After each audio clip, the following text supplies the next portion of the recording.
Assalamu alaikum dear students. Today we are going to start blood banking. और blood banking के पहले इस lecture में हम बात करेंगे इंट्रोडक्शन पे। ब्लड बैंक क्या है, ब्लड बैंकिंग क्या है, ब्लड बैंकिंग में क्या प्रोसीजर्स होते हैं, क्या रोल है ब्लड बैंक का। Today we will discuss about that. First we will see what is blood bank. Bank आपको पता है कोई भी जगह जहाँ पे कुछ भी स्टोर रखते हैं। सो ब्लड बैंक क्या है, ये एक ऐसी जगह है या यू कैन से ये हॉस्पिटल का एक ऐसा सेपरेट पार्ट है जहाँ पे ब्लड को स्टोर किया जाता है।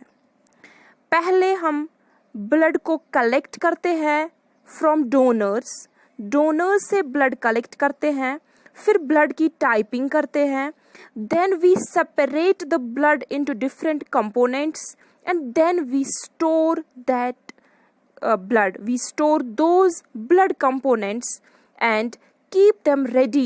Prepare those blood components for transfusion to recipient. अब यहाँ पे कुछ ऐसी टर्म्स आ गई, donor, typing, separating into components या ट्रांसफ्यूजन, रेसिपिएंट। तो these words may be new for you.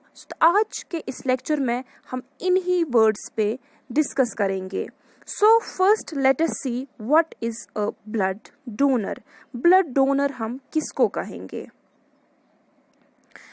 Blood donor एक ऐसा इंसान है जो ब्लड डोनेट करेगा, जो ब्लड डोनेट करेगा किसी पेशेंट के लिए। किसी पेशेंट को ब्लड की ज़रूरत है तो वो उसको ब्लड अपना कशिर पढ़वाना कि खून द्यून, तो उसको हम ब्लड डोनर कहते हैं। तो ब्लड डोनर डिफरेंट टाइप्स के होते हैं। First one is volunteer donor, we have replacement donor, we have autologous donor and we have professional donor. Volunteer donor वो डोनर है जो वॉलंटियरली ब्लड डोनेट करेगा, जो ब्लड डोनेट करेगा नॉट बाय फोर्स, बट वो ब्लड डोनेट करेगा by mankind, इंसानियत से डोनेट करेगा, बाय ह्यूमैनिटी वो ब्लड डोनेट करेगा। उसको हम कहते हैं volunteer blood donor. Second one is replacement donor. Replacement donor वो डोनर होता है जो किसी पेशेंट, जो किसी अपने फैमिली मेंबर, जो किसी रिलेटिव फ्रेंड के लिए ब्लड डोनेट कर रहा है। फॉर एग्जांपल किसी के रिलेटिव्स में से, फैमिली में से, फ्रेंड्स में से किसी को ब्लड की ज़रूरत है, ब्लड ट्रांसफ्यूजन की ज़रूरत है, सो वो उसके रिप्लेस में देता है। यानी कि वो जब हॉस्पिटल को ब्लड देगा, वो जब ब्लड बैंक को ब्लड डोनेट करेगा, तभी उसके पेशेंट को, तभी उसके फैमिली मेंबर को, रिलेटिव को या फ्रेंड को ब्लड ट्रांसफ्यूज किया जाता है। यानी कि वो ब्लड रिप्लेस में देता है, तो उसको कहते हैं replacement donor. Next is autologous donor.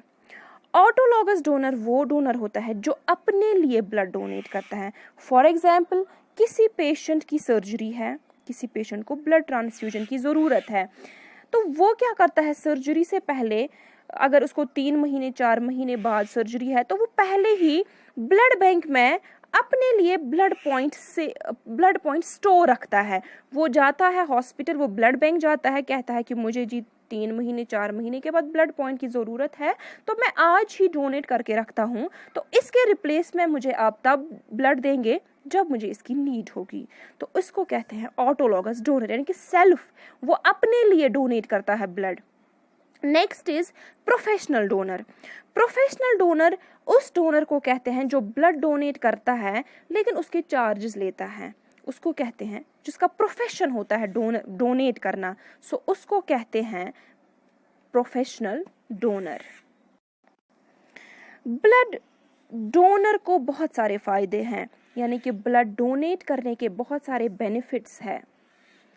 एक तो वो जान किसी की बचाता ही बचाता है, उसके अलावा भी उसके कुछ बेनिफिट्स है। फॉर एग्जांपल उसका फ्री में हेल्थ चेकअप होता है। वो कैसे, जब भी कोई ब्लड डोनेट करता है तो उस डोनर का पहले हेल्थ चेकअप होता है, उसका पल्स रेट चेक करते हैं, उसका ब्लड प्रेशर चेक करते हैं, उसका बॉडी टेम्परेचर चेक होता है, उसका हीमोग्लोबिन कंटेंट चेक होता है, उसका वेट चेक होता है।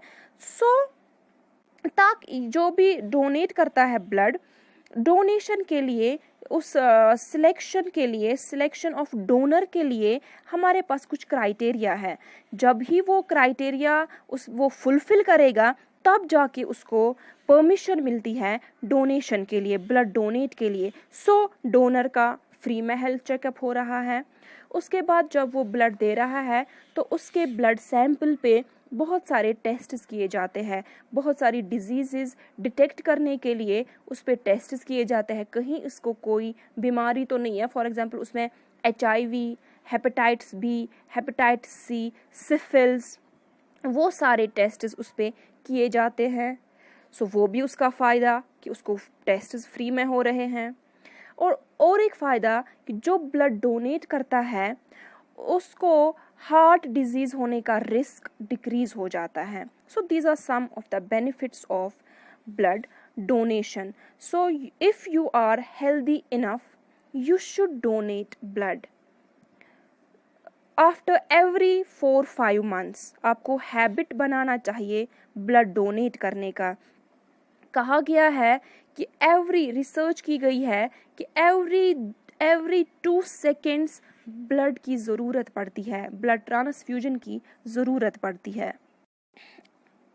नेक्स्ट हम बात करेंगे रेसिपिएंट। रेसिपिएंट वो पेशेंट है जिसको ब्लड ट्रांसफ्यूज करना होता है, जो ब्लड रिसीव करता है। डोनर ने ब्लड डोनेट किया और रेसिपिएंट को ब्लड रिसीव करना है, यानी कि जिस पेशेंट को ट्रांसफ्यूजन की ज़रूरत होती है उसको कहते हैं रेसिपिएंट।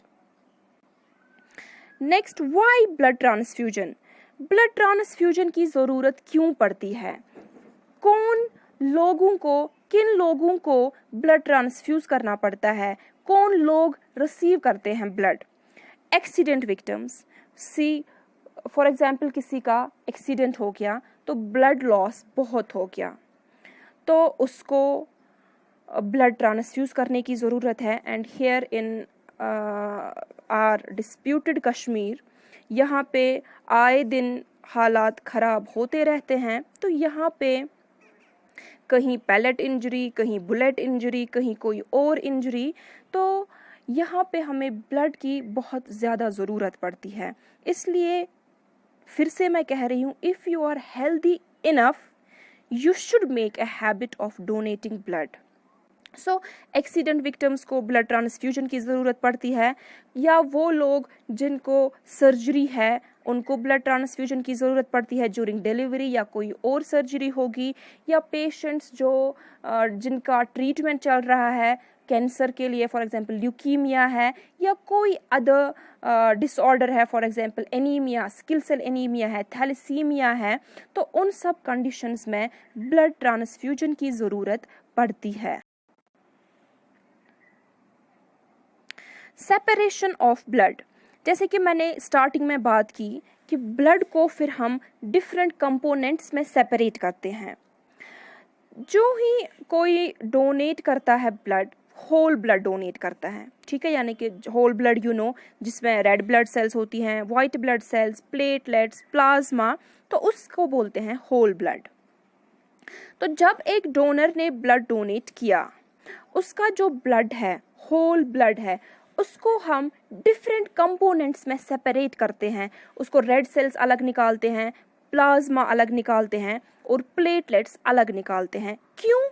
क्योंकि जिस पेशेंट को जिस चीज़ की ज़रूरत है उसको वही ट्रांसफ्यूज किया जाता है। फॉर एग्जाम्पल किसी पेशेंट को रेड ब्लड सेल्स की कमी है तो उसको हम होल ब्लड क्यों ट्रांसफ्यूज करें? उसको तो वाइट ब्लड सेल्स बराबर है, उसके प्लेटलेट्स बराबर है, उसको हम सिर्फ और सिर्फ रेड सेल्स ही ट्रांसफ्यूज करेंगे। जिस डोनर ने ब्लड डोनेट किया है उसकी रेड सेल्स अलग थी, तो उसकी रेड सेल्स ने बचाई एक पेशेंट की जान, तो उसके प्लेटलेट्स भी तो है। कोई पेशेंट आ गया जिसको प्लेटलेट्स कम है, जिसका प्लेटलेट काउंट बहुत कम है, तो उसको हमने वो प्लेटलेट्स दिए। किसी पेशेंट का कोई क्लॉटिंग फैक्टर की कमी है तो उसमें हम प्लाज्मा ना जिसको ट्रांसफ्यूज करना होगा तो उसको हम प्लाज्मा ट्रांसफ्यूज करेंगे, उसको हम रेड ब्लड सेल्स, उसको हम प्लेटलेट्स नहीं करेंगे ट्रांसफ्यूज, उसको हम सिर्फ और सिर्फ प्लाज्मा ट्रांसफ्यूज करेंगे। सो एक डोनर के ब्लड ने कितनी लाइव्स अब बचाई? 3 लाइव्स बचाई।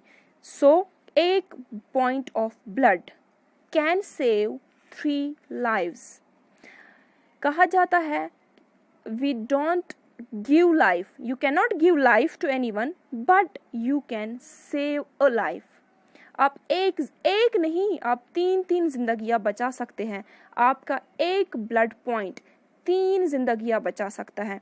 किसी को रेड सेल्स चाहिए, किसी को वाइट सेल्स चाहिए, किसी को प्लेटलेट्स, किसी को प्लाज्मा चाहिए। सो इसलिए हम ब्लड को क्या करते हैं, हम ब्लड के डिफरेंट कंपोनेंट्स बनाते हैं और अकॉर्डिंगली जिस पेशेंट को जो कंपोनेंट चाहिए उसको वो कंपोनेंट ट्रांसफ्यूज किया जाता है।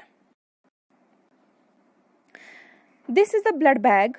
आफ्टर सेंट्रीफ्यूगेशन ब्लड के डिफरेंट कंपोनेंट्स बने हैं। नीचे पैक्ड रेड सेल्स है, बीच में एक लेयर है जिसको बफी कोट कहते हैं जिसमें प्लेटलेट्स और वाइट ब्लड सेल्स हैं और ऊपर जो पोर्शन है दैट इज प्लाज्मा। सो ये 3 कंपोनेंट्स हैं, हम 3 डिफरेंट पेशेंट्स को ट्रांसफ्यूज करते हैं and after separation of components फिर हमें इन ब्लड कंपोनेंट्स को स्टोर करना होता है। तो ब्लड बैग में ये कंपोनेंट्स होते हैं, तो ब्लड बैग्स में हम इनको स्टोर करते हैं। रेड ब्लड सेल्स को हम स्टोर करते हैं रेफ्रिजरेटर में फॉर मैक्सिमम ऑफ 42 डेज। उसका जो शेल्फ लाइफ है that is 42 days. Blood bags में एक्चुअली एडिटिव्स या you can say anticoagulants present होते हैं जो ब्लड कंपोनेंट्स की शेल्फ लाइफ को इंक्रीज करते हैं। तो प्लेटलेट्स को स्टोर किया जाता है रूम टेम्परेचर पे and that can be kept for a maximum of 5 days. और जो प्लाज्मा है जिसको फ्रेश फ्रोजन प्लाज्मा कहते हैं उसको हम फ्रोजन स्टेट में रखते हैं, यू कैन से उसको हम फ्रीजर में रखते हैं, माइनस टेम्परेचर पे रखते हैं और उसका जो लाइफ पीरियड है that's up to 1 year. These are the blood bags. ठीक है, जब जब कोई डोनेट करता है ब्लड तो वो ब्लड हम कलेक्ट करते हैं एक ब्लड बैग में और उसके अटैच 2 ब्लड बैग्स और होते हैं। वो हमें तब काम आते हैं जब हम कंपोनेंट्स करते हैं अलग अलग ब्लड के, तो फिर हम 3 बैग्स में 3 कंपोनेंट्स रखते हैं। That was the introduction of blood bank. Inshallah in the next lecture we will talk about blood banking. क्या प्रोसेसेस होते हैं ब्लड बैंक में और क्यों होते हैं, इंशाल्लाह वो हम नेक्स्ट लेक्चर में देखेंगे। Till then take care, stay tuned, अल्लाह हाफिज़।